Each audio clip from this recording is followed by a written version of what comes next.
حياتهم علشان الأهل يبقى، وناس كانت بيوتهم عبارة عن مدرج، وده كان بطل وثابت، كان عنده الأهل أغلى، موقفش مكانه ساكت قدام شاشة بيتفرج. دول ناس ضحوا عشان كانوا بيبنوا الكيان، مش واحد دول كتير على مر الزمان.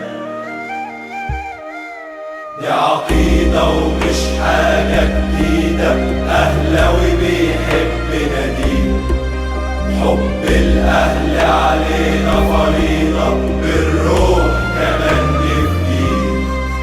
دي عقيدة ومش حاجة جديدة، أهلاوي بيحب ناديه، حب الأهل علينا فريضة، بالروح كمان نفديه.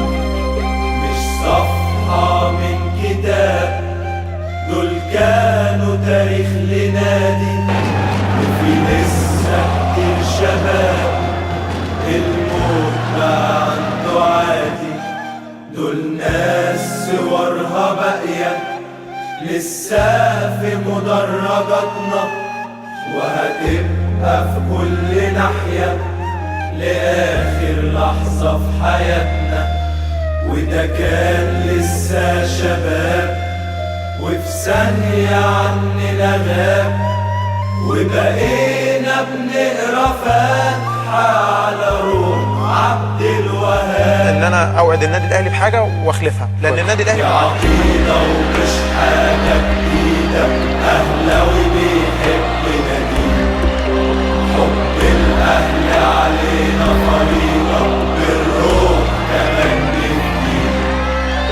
عقيدة ومش حاجة جديدة، أهلاوي بيحب ناديه، حب الأهل علينا فريضة، بالروح كمان نفديه.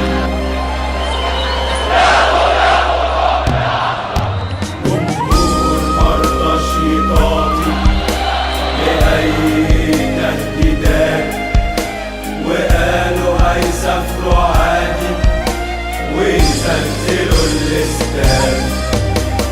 ما همهمش الموت ولا همهم ضغوط، وراه وفي كل حتة لو حتى سنين تفوت. والموت ما بقاش بعيد، وبقى الحل الوحيد. راح 74 شهيد في بورسعيد، شهيد في بورسعيد.